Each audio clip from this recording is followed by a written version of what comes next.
तो आज हम लोग का क्लास 12 सेमेस्टर 3 अकाउंटेंसी में डिबेंचर वाला टॉपिक हम लोग स्टार्ट कर रहे हैं, अकाउंटिंग फॉर डिबेंचर्स। हम लोग अभी शेयर कैपिटल पूरा कंप्लीट किए हैं, फिर शेयर कैपिटल तक का टेस्ट भी आप लोग का हम ले लिए हैं। अब आते हैं डिबेंचर्स, अकाउंटिंग फॉर डिबेंचर्स वाला टॉपिक पे। यहां तक का अगर किसी को कोई भी डाउट है तो हमसे आप लोग पूछ सकते हैं। अब तक जितना भी चैप्टर हुआ इससे रिलेटेड आज हम लोग का स्टार्ट होने वाला है डिबेंचर्स। ठीक है, ये बहुत इंपॉर्टेंट चैप्टर है, इसमें थ्योरी और सम्स दोनों रहेगा। शेयर कैपिटल में जैसे सिर्फ थ्योरी था, सम्स नेक्स्ट सेमेस्टर में आएगा। इसमें ऐसा कुछ नहीं है बाबू, थ्योरी भी यही है, सम्स भी इसी में है, अकाउंटिंग फॉर डिबेंचर्स। ठीक है, तो सबसे पहले हम लोग इसका थ्योरेटिकल पोर्शन पढ़ेंगे, उसके बाद इसका हम लोग सम्स के तरफ आएंगे। सम्स में देखो, ये जो मेरा मैथ है इसको तो करेंगे सर, ये मैथ हम लोग करेंगे, साथ ही साथ अदर क्वेश्चंस भी हम लोग करेंगे टीएस गिरीवाल वाला बुक का, और जो अलग अलग मेरे एमसीक्यूज है ये सब हम आप लोगों को करवाएंगे। ठीक है, अगर कोई भी डाउट किसी को भी हो कहीं पे भी हमसे आप लोग आराम से पूछ सकते हैं, कोई प्रॉब्लम वाला बात नहीं है। ठीक है, चलिए हम लोग स्टार्ट करते हैं विदाउट वेस्टिंग टाइम। सबसे पहले सर डिबेंचर का मतलब बता दीजिए, डिबेंचर होता क्या है, व्हाट इज अ डिबेंचर। ये हम ऑलरेडी आप लोगों को लास्ट क्लास में भी बताए थे सर। जब कंपनी को कैपिटल का जरूरत होता है, पैसा का जरूरत होता है, तो उसके पास दो ऑप्शन रहता है। ऑप्शन नंबर 1 ओन कैपिटल, अपना पैसा। ऑप्शन नंबर 2 लोन कैपिटल, उधारी वाला पैसा। ओन कैपिटल में आ जाता है शेयर्स, लोन कैपिटल या उधारी वाला या मांगा हुआ किसी से जो पैसा है उसको बोलेंगे डिबेंचर्स। तो what is a debenture? Debenture denotes borrowed capital. Debenture का मतलब होता है एक फॉर्म ऑफ लोन, एक फॉर्म ऑफ कर्जा जो कंपनी ले रहा है in the form of debentures. जो डिबेंचर्स खरीदता है उसको हम लोग बोलते हैं डिबेंचर होल्डर्स। क्या बोलते हैं? Debenture holders. और डिबेंचर होल्डर्स जो है वो लोग कंपनी का ओनर नहीं है, वो लोग कंपनी का क्रेडिटर है। वो लोग कंपनी को लोन दिया है, उधारी दिया है। क्यों दिया सर, क्या फायदा? क्योंकि इसके ऊपर मिलेगा उसको फिक्स रेट ऑफ इंटरेस्ट। देखो, तुम शेयर्स खरीदे, कंपनी अच्छा किया तो प्रॉफिट मिलेगा, नहीं किया तो प्रॉफिट नहीं मिलेगा। बहुत अच्छा किया तो बहुत प्रॉफिट मिलेगा। डिबेंचर में ऐसा नहीं है, कंपनी अच्छा करे, बहुत अच्छा करे, बेकार करे, फेल हो जाए, डूब जाए, कोई लेना देना नहीं है, हमको फिक्स रेट ऑफ इंटरेस्ट मिलेगा डिबेंचर। तुम बैंक से लोन लिए, कंपनी नहीं चला, बिजनेस नहीं चला, मान लो तुम कोई काम के लिए बैंक से लोन लिए, तुम्हारा वो काम, जो काम के लिए वो लोन लिए थे वो काम सक्सेसफुल नहीं हुआ, तो बैंक बोलेगा छोड़ दो बाबू, बहुत ट्राई किया है बच्चा, नहीं सक्सेसफुल हुआ, जाओ, लोन देने का दरकार नहीं। बैंक बोलेगा तुम समझो, तुम्हारा हुआ हो सक्सेसफुल, नहीं हुआ, I don't care, you have to pay the interest on the amount. तो यही है डिबेंचर। तो डिबेंचर क्या, बस एक पीस ऑफ पेपर है। क्या है? एक पीस ऑफ पेपर। जो खरीदता है वो हो जाता है कंपनी का क्रेडिटर या फिर डिबेंचर होल्डर। क्या हो जाता है? Debenture holder. ठीक है, अब सर डिबेंचर के पास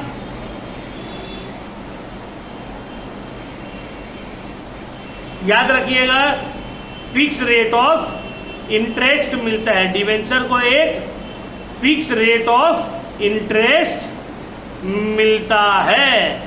ठीक है, और कितना इंटरेस्ट मिलेगा वो उसका नाम के आगे लिखा हुआ रहेगा। देखो हम क्वेश्चन में दिखा रहे, इस तरह का क्वेश्चन देखो, 9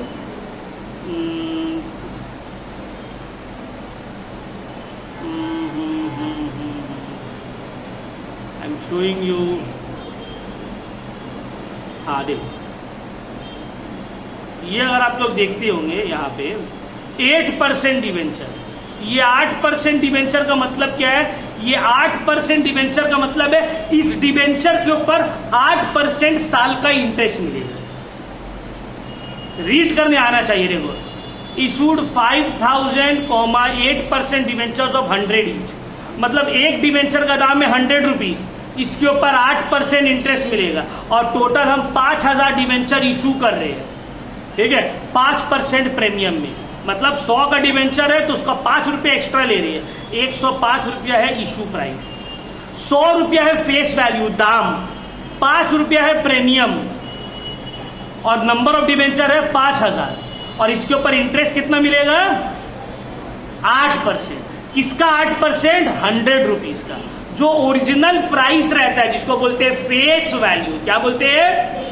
फेस वैल्यू का ऊपर में इंटरेस्ट मिलता है।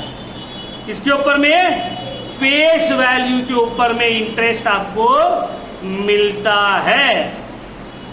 देखिए यहां पे विश्वास issued 2009% debentures of 100 each, 2000 debenture issue कर रहा है, 9% वाला, मतलब इसके ऊपर इंटरेस्ट कितना मिलेगा 9%। 100 ईच, एक का दाम कितना है 100, बस।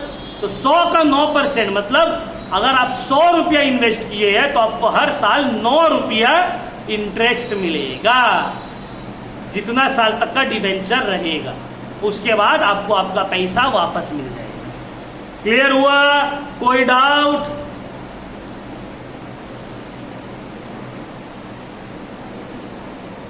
अब देखो, डिवेंचर ओनर नहीं है कंपनी का, फिक्स रेट ऑफ रिटर्न मिलता है, एक फिक्स टाइम के बाद आपका पैसा वापस मिल जाएगा, डिस्काउंट में भी इशू हो सकता है। डिवेंचर जनरली इशू होता है एक सिक्योरिटी में, मतलब कोई चीज़ गिरवी रख के।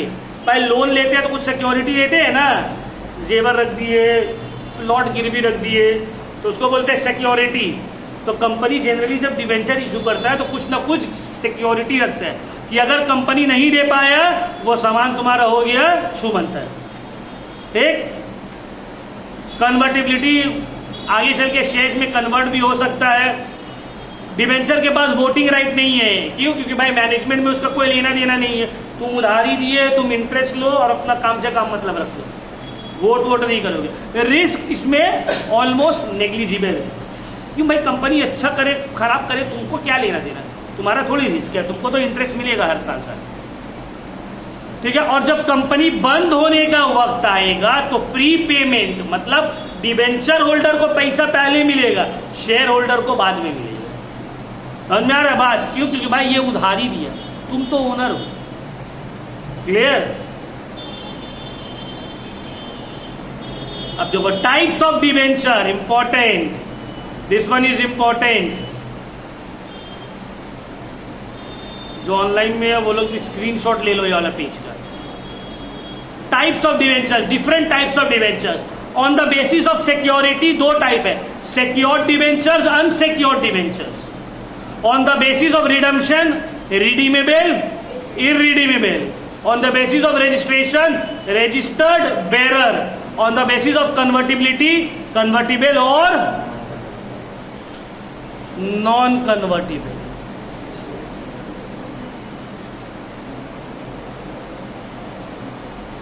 Any doubt till here? कोई डाउट यहां तक? अब चलो आते हैं सर सिक्योर्ड और अनसिक्योर्ड डिवेंचर का मतलब बताइए।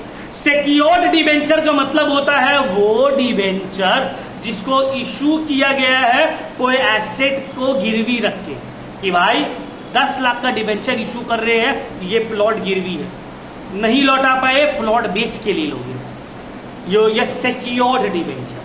अनसिक्योर्ड डिवेंचर कोई चीज गिरवी रखे हुए नहीं है। समझ में आ रहा बात? कोई चीज गिरवी रख के इशू नहीं किए हैं, बस इशू कर दिया। अनसिक्योर्ड लोन जिसको बोलते हैं, तो अनसिक्योर्ड डिवेंचर। ठीक है, फिर आते हैं सर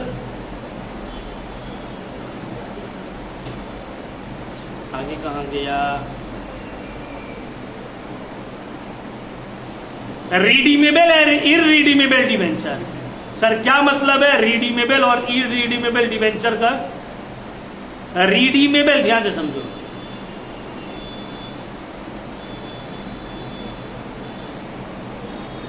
ठीक है, redeemable and irredeemable debenture. Redeemable debenture का मतलब होता है वो डिवेंचर जिसको एक फिक्स टाइम के बाद वापस करके क्लियर रीपेमेंट कर देंगे। 5 साल के लिए इशू किए, 5 साल के बाद पैसा वापस हो जाएगा।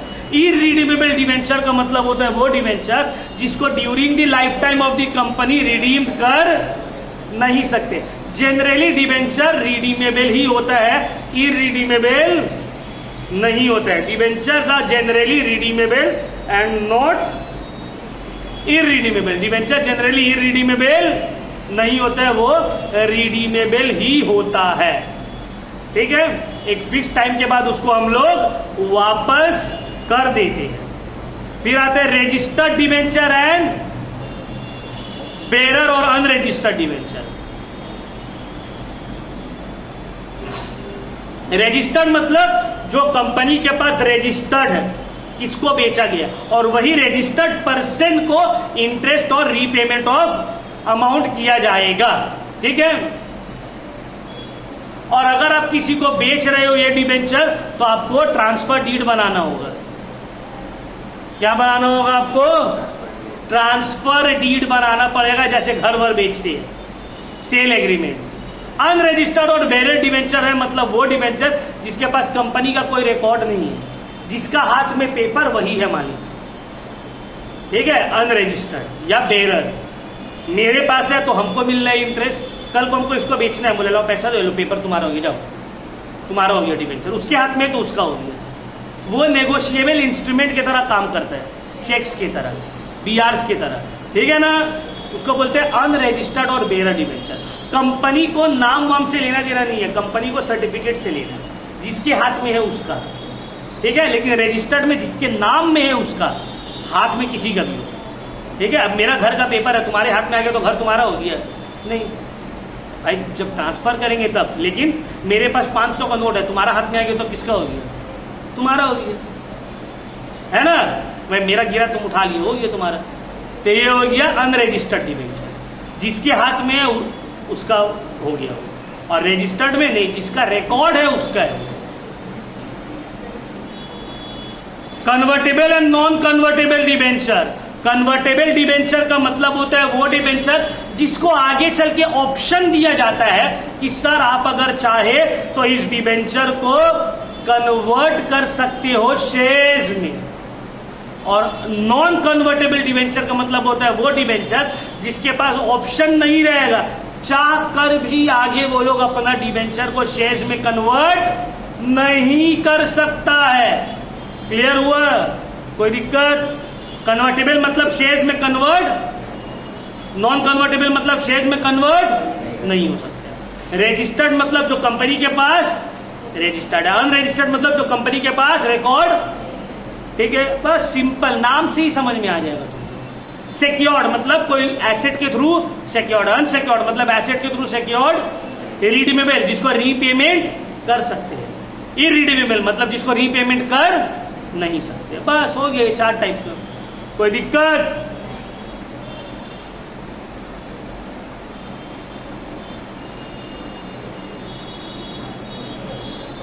तो डिवेंचर जो होता है वो लॉन्ग टर्म बोरिंग्स होता है, जनरली नॉन करेंट लाइबिलिटीज में आता है। देखो ठीक है, बैलेंस शीट में इक्विटीज एंड लाइबिलिटीज में नॉन करेंट लाइबिलिटीज के अंदर लॉन्ग टर्म बोरिंग्स में डिवेंचर्स आते हैं। याद रखना ये वाला पॉइंट। ठीक है, कभी कदार डिवेंचर्स करेंट लाइबिलिटी में भी शो होता है, लेकिन अगर कुछ नहीं बोल रहा है तो 99% टाइम वो नॉन करेंट लाइबिलिटी में ही शो होगा। अगर डिवेंचर जिस साल इशू कर रहे उसी साल रिडीम कर देंगे। जिस साल डिवेंचर इशू हो रहा है उसी साल क्या होगा? रिडीम हो जाएगा।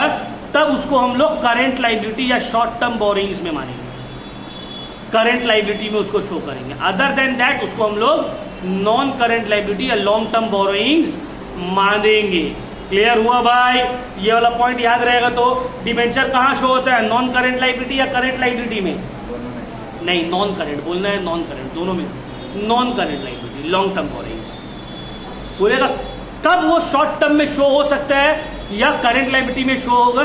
जब जिस साल इशू हो रहा है उसी साल रिडीम। ठीक है ना? तो ये कंडीशनल है।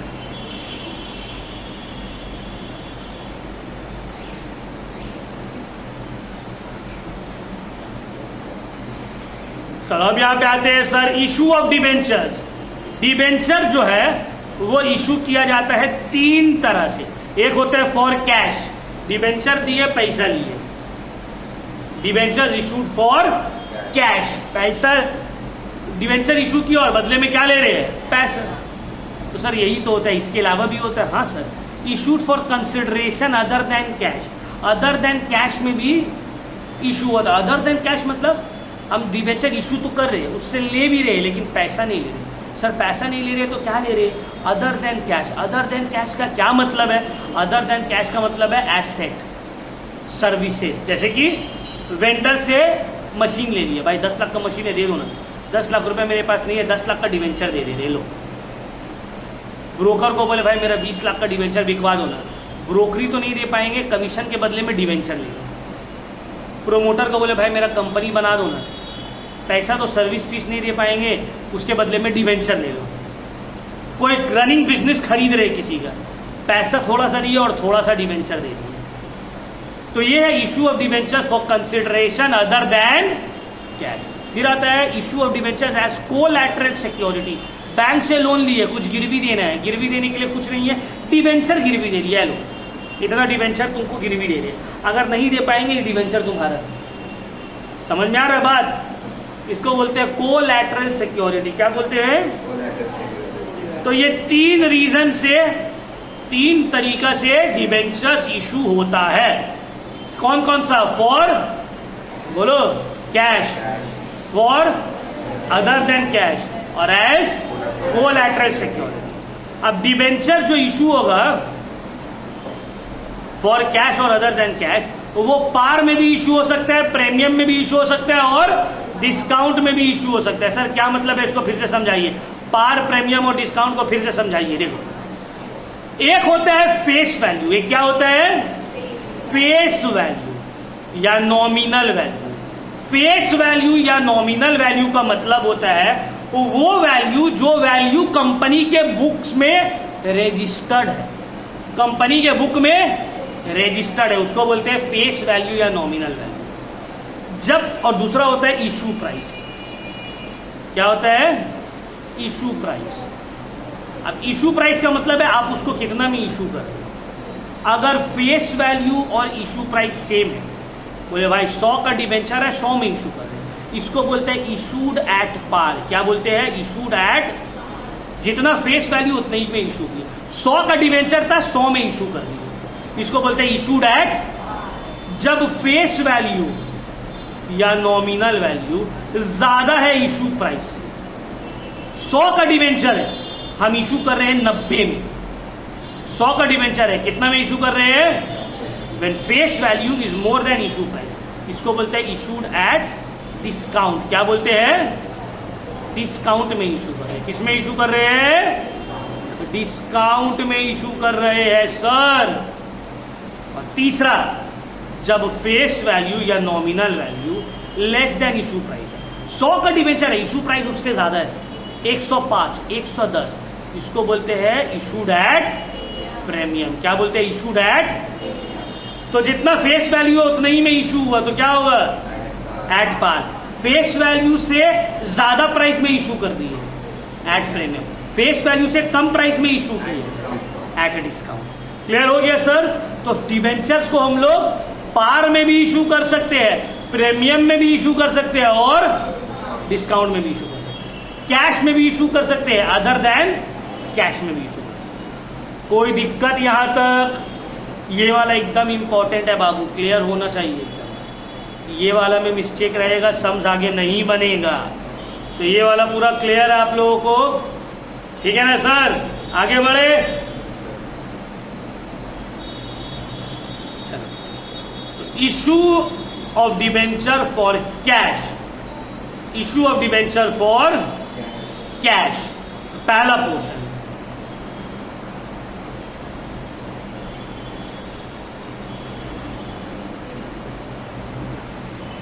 Issue of debentures for cash. अब देखो, डिबेंचर्स इशूड फॉर कैश का मतलब क्या है? सर डिबेंचर इशू किया और बदले में क्या लिए? पैसा, कैश, इधर कैश और चेक। ठीक है। अब देखो, ये भी जो इशू होता है 2 तरीका से। आइदर इन लमसम और इन इंस्टॉलमेंट। ध्यान समझो। Number 1, issue of debentures in cash. Cash में इशू कर रहे हैं सर, बदले में क्या मांग रहे हैं? पैसा। अब ये भी दो तरीके से होगा। एक होगा इन लमसम। इन लमसम का मतलब एक बार में पैसा ले लिया, एक बार में पैसा ले लिया। तो जर्नल एंट्री क्या होगा? जर्नल एंट्री होगा पहला, bank account debit. 2, debenture application and allotment account. 2, debenture application and allotment account. और दूसरा, यहां पे क्या जाएगा सर? Issue price. यहां पे जाएगा इशू प्राइस, कितना में इशू। और फिर दूसरा, debenture application and allotment account debit. ये सब लिखना होगा आपको, डिबेंचर, और याद भी करना होगा, application and allotment account debit. इतना वॉइस आ रहा है तो खिड़की उड़की खुला है क्या कोई? हाँ हाँ, बंद करो तो, इसीलिए इतना voice. Debenture application and allotment account debit. अब अगर डिस्काउंट में इशू हो रहा है तो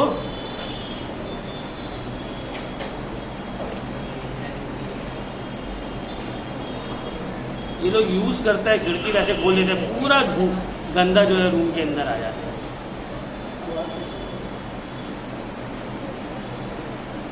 discount on debentures account debit या issue of debentures account debit, if any, मतलब अगर डिस्काउंट में इशू किए हैं तो ही आएगा, अदरवाइज नहीं आएगा। 2% डिबेंचर, 8%, 10%, 9%, जो भी है, 2% डिबेंचर्स अकाउंट। और अगर प्रीमियम में इशू हो रहा है तो 2 सिक्योरिटीज प्रीमियम अकाउंट लिखेंगे, इफ एनी। अब ध्यान से इसको समझ लो, हम एक्सप्लेन करें। देखो, लमसम का मतलब होता है कि भाई एक बार में पैसा पूरा मांग ले रहे हैं। 100 रुपए का डिबेंचर है, डिबेंचर इशू करे, बोले 100 रुपए हमको दे दीजिए। अब अगर पार में इशू हो रहा है तो एंट्री होगा bank account debit to debenture application and allotment account, debenture application and allotment account debit to ... % debenture account.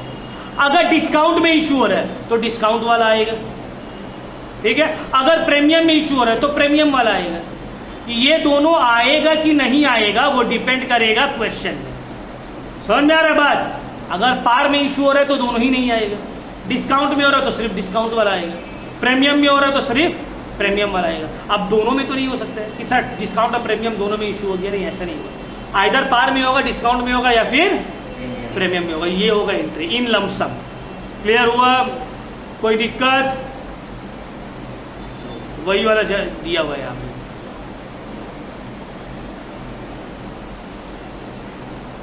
Lump sum, ठीक है। वो लोग डिस्काउंट और ये वाला एंट्री नहीं दिया, हम एक ही बार में डिस्काउंट एंड ऑल सब दिया। एंट्री याद रहेगा तो भाई, एंट्री याद रहेगा। ये वाला एंट्री वो नहीं करना है, जो हम लिखे उसको याद रखना है, ठीक है। 3 एंट्री हम एक साथ लिख दिए।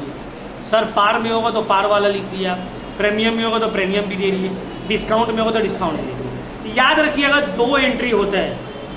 पहला वाला में डिस्काउंट प्रीमियम पार कुछ नहीं, सेम ही होगा। दूसरा में डिस्काउंट प्रीमियम या पार है, समझ में? Got my point? तो पहला इशूड इन लमसम, दूसरा है इशूड इन इंस्टॉलमेंट।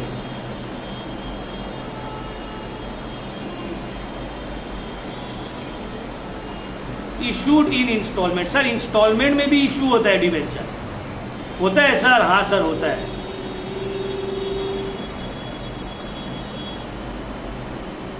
इंस्टॉलमेंट में इशू होता है। पहला जो इंस्टॉलमेंट है उसको हम लोग बोलते हैं एप्लीकेशन, दूसरा को बोलते हैं अलॉटमेंट, तीसरा को बोलते हैं कॉल। तीसरा भी हो सकता है, चार भी हो सकते हैं। First call and final call. अब देखो एप्लीकेशन, तो पहला जो रहता है उसको हम लोग बोलते हैं एप्लीकेशन एंट्री। मतलब तुम अप्लाई करोगे कि सर हमको चाहिए डिबेंचर, हमको चाहिए, तो इसका क्या एंट्री होगा? पहला bank account debit to debenture application and allotment account.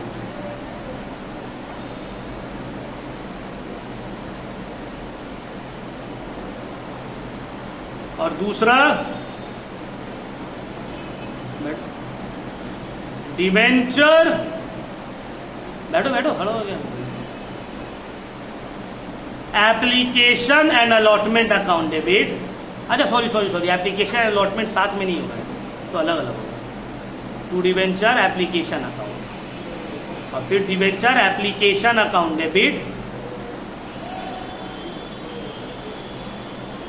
To %% debenture account. Sir आप एप्लीकेशन दिए, पहला वाला एंट्री, ठीक है। अब आते हैं दूसरा अलॉटमेंट एंट्री, ये हो गया एप्लीकेशन एंट्री। अब दूसरा है allotment entry.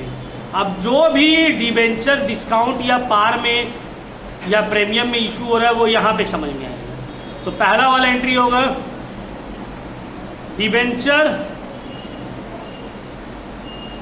Allotment account debit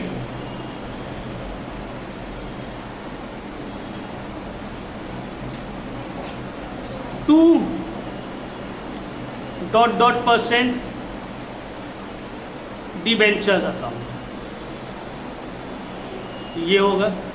अगर प्रीमियम में इशू हो रहा है तो यहां पे ये भी आएगा, टू सिक्योरिटीज प्रीमियम अकाउंट, ये आएगा।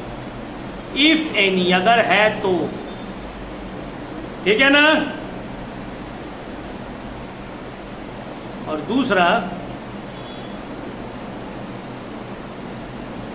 बैंक अकाउंट डेबिट, अगर डिस्काउंट में इशू हुआ है तो डिस्काउंट आएगा यहाँ पे।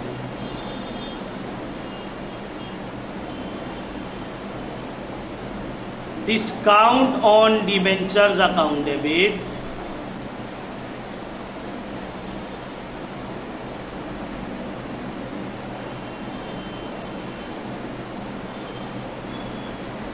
To debenture allotment account, to debenture allotment account. आज हम पूरा एंट्री लिखवा रहे हैं, नेक्स्ट क्लास इसका सम्स करवाएंगे। भाई एंट्री याद रहना चाहिए जो लिखवा रहे हैं, लमसम और इंस्टॉलमेंट दोनों वाला सम्स नेक्स्ट क्लास होगा। तो ये हो गया सर पहला एप्लीकेशन का एंट्री। अलॉटमेंट में थोड़ा सा लंबा हो गया है सर, इसलिए क्योंकि अगर प्रीमियम में हो रहा है तो प्रीमियम आएगा, डिस्काउंट में हो रहा है तो डिस्काउंट आएगा, दोनों ही में नहीं हो रहा है तो दोनों ही नहीं आएगा, ठीक है। तो दूसरा इंस्टॉलमेंट हो गया अलॉटमेंट। अब तीसरा कॉल एंट्री। तीसरा इंस्टॉलमेंट को बोलते हैं कॉल। बहुत सारे टाइम 4 इंस्टॉलमेंट होता है, पहले होगा फर्स्ट कॉल, उसके बाद होगा सेकंड कॉल, और बहुत सारे टाइम 3 ही इंस्टॉलमेंट होता है, फर्स्ट और सेकंड कॉल एक साथ हो जाता है, ठीक है। तो दोनों का एंट्री सेम ही है, एंट्री में कोई फर्क नहीं पड़ेगा।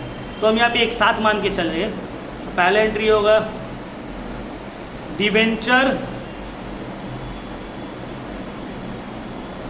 First and final call account debit, first and final call account debit to %%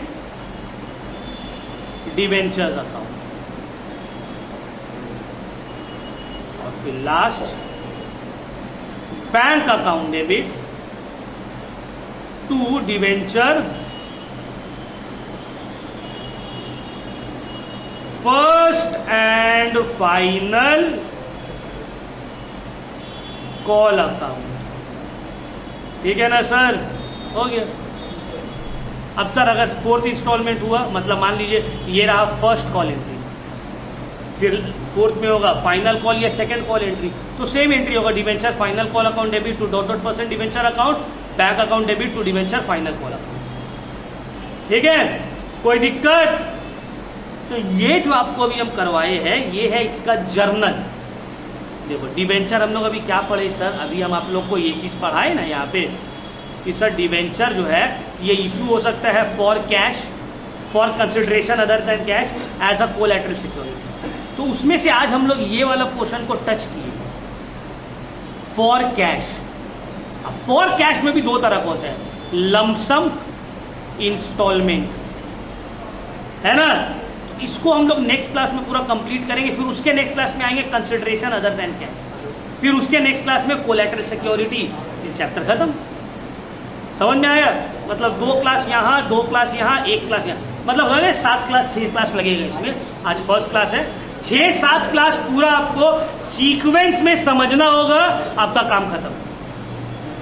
ठीक है, आपका काम खत्म मतलब चैप्टर खत्म हो जाएगा। ठीक है, मतलब चैप्टर समझने का काम खत्म हो जाएगा, गलत मत सोचना। क्लियर हुआ? तो ये वाला पॉइंट आज हम लोग क्या किए, आज हम लोग डिवेंचर का थ्योरी पढ़े, टाइप्स ऑफ डिवेंचर पढ़े, डिवेंचर क्या होता है, एक डिवेंचर और शेयर्स में बेसिक डिफरेंस क्या है, डिवेंचर कब इशू होता है, क्या क्या कंडीशन है इशू होने का, कितना तरह से इशू हो सकता है, पार प्रीमियम डिस्काउंट, कितना टाइप्स में इशू होगा, cash consideration other than cash collateral security. ठीक है, हम सोचे थे आज यहाँ तक करवाएंगे, बट क्योंकि टाइम था तो हम कैश का भी थोड़ा सा पोर्शन को स्टार्ट कर दिए। ठीक है, तो हम लोग कैश वाला स्टार्ट किए थे मतलब सर हम ये आप लोग को बताया कि issue of debenture in cash 2 तरीका से होता है, एक होता है सर लमसम में होता है सर, और दूसरा क्या होता है सर इंस्टॉलमेंट में। तो एक तो होगा सर लमसम में और दूसरा होगा इंस्टॉलमेंट में। अभी तक हम इसका कोई सम्स आप लोग को नहीं करवाए, बस हम एंट्री लिखवा दिए। आपका काम ये है, अच्छा हुआ जो मैं लिखवा दिए कि ये एंट्री को याद रखना है आपको कि सर कैश में अगर हो रहा है लमसम में तो उसका 2 एंट्री क्या है, और अगर इंस्टॉलमेंट में हो रहा है तो अलग अलग इंस्टॉलमेंट का एंट्रीज क्या है। अब नेक्स्ट क्लास में देखो हम लोग सम्स करेंगे, ये वाला अपना सम्स है ना, ये सब जो है लमसम वाला भी है, इंस्टॉलमेंट वाला भी है। तो ये वाला पूरा हम सम्स करेंगे, लमसम वाला भी करेंगे, इंस्टॉलमेंट वाला भी करेंगे। ठीक है, प्लस ये वाला जो सम्स है देखो इसमें भी है, इसमें भी देख लो issue of debenture at par for cash, ये सब भी करेंगे। पार में इशू हो रहा है कैश में, इंस्टॉलमेंट में होगा या लमसम में होगा, ये सब करेंगे फॉर कैश। ठीक है, सब फॉर कैश में आ रहा है। एनी डाउट, कोई दिक्कत? चलिए हम लोग यही तक रखते हैं, next class we will continue. आप लोग प्लीज इसको कॉपी कर लीजिएगा, एंड सेकेंडली ये एंट्री आप लोग प्लीज याद करके आइए। ये वाला एंट्री को कॉपी कर लेना है, याद करना है। This chapter is important. ठीक है, ये चैप्टर इंपॉर्टेंट है, इससे अच्छा खासा मार्क्स आएगा एग्जाम में। अच्छा खासा मतलब हम जब बोल रहे हो तो मिनिमम 8 मार्क्स, 8 मतलब 40 में से 8 मतलब 20% ऑफ द सिलेबस ये कवर करेगा। ठीक है, यही तक रखते हैं हम लोग क्लास।